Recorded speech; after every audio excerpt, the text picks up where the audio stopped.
వైకాపాకి చెందినటువంటి మాజీ మంత్రి అంబటి రాంబాబు గారి మీద కేసు నమోదు చేశారు గుంటూరుకు చెందినటువంటి పోలీసులు.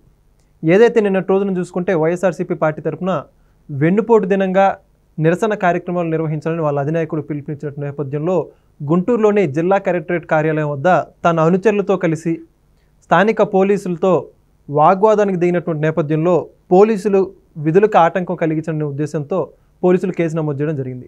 మొత్తంగా ఇదే అంశానికి సంబంధించి మరిన్ని విషయాలు తెలుస్తున్నాం. మనతో ఉన్నారు ప్రముఖ రాజకీయ విశ్లేషకులు అంకంరావు గారు. సార్ నమస్కారం అండి. నమస్తే సార్, చూసుకుంటేనే అంబటి రాంబాబు గారు పోలీసులే టార్గెట్.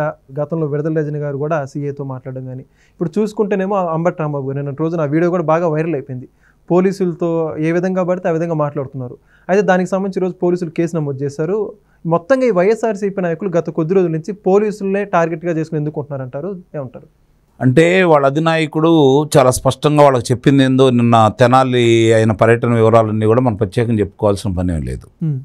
వాళ్ళ మీద ఒక్కొక్క అభియోగాలకు సంబంధించి ముఖ్యంగా ఏదైతే ఉందో కాకాని గోవర్ధన్ రెడ్డి కావచ్చు, లేకపోతే వంశీ విషయంలో కావచ్చు, ఇప్పుడు జగన్మోహన్ రెడ్డికి సంబంధించిన మద్యం కుంభకోణం విషయంలో కావచ్చు, అలాగే తిరుపతి విషయంలో కావచ్చు, కల్తీ నెయ్యి విషయంలో కావచ్చు, ఒక్కోటి సిట్ కావచ్చు, లేకపోతే సిఐడి విభాగం వాళ్ళు కావచ్చు, చాలా వేగవంతంగా వాటి వివరాలన్నీ బయటికి తీసుకొస్తూ ఎవరు ఇందుట్లో ఈ అక్రమాలకు పాల్పడింది వాళ్ళ పేర్లన్నీ బయటికి తీసుకొస్తూ అంతిమంగా లబ్ధిదారులు ఎవరని చెప్పి బయటికి తీసుకొస్తూ వేగవంతంగా ముందుకెళ్తున్నారు.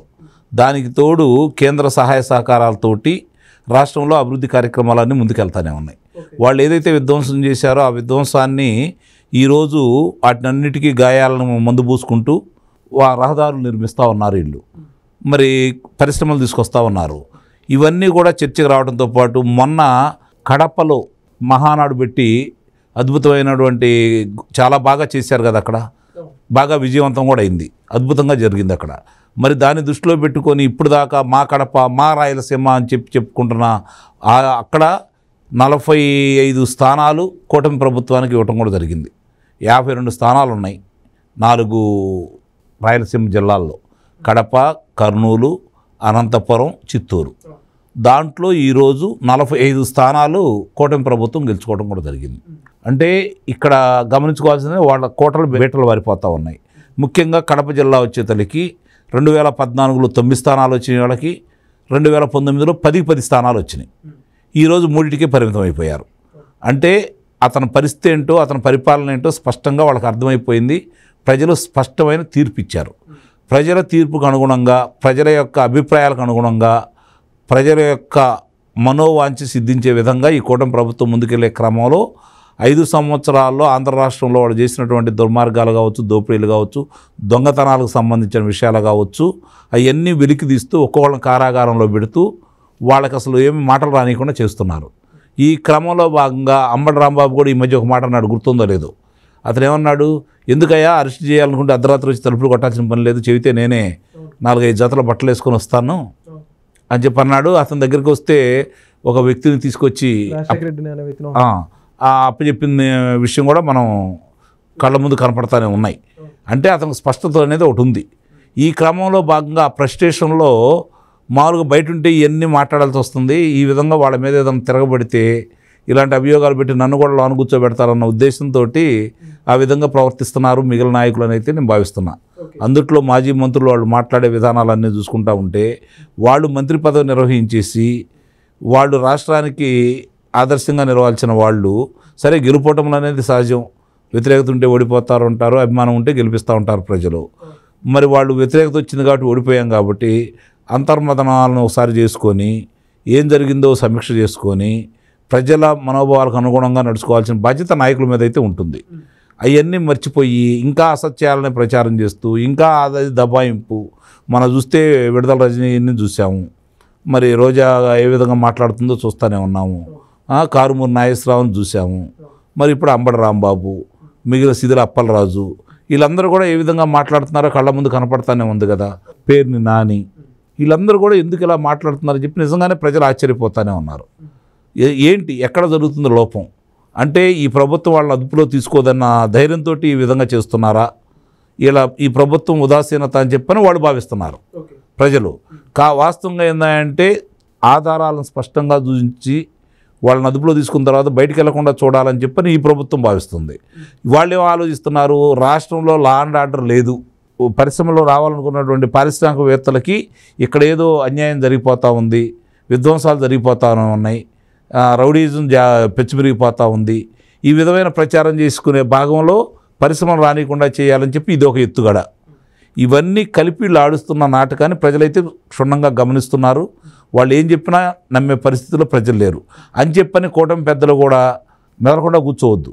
వాళ్ళు ఏదైతే అసత్య ప్రచారాలు చేస్తున్నారో, వాళ్ళు ఏ విధంగా దౌర్జన్యాలు చేస్తున్నారో, దౌర్జన్యాలు చేసిన వాళ్ళని పోలీసులు తమదైన ట్రీట్మెంట్ చేయాలి. అలాగే అసత్య ప్రచారాలను తిప్పికొట్టాలి.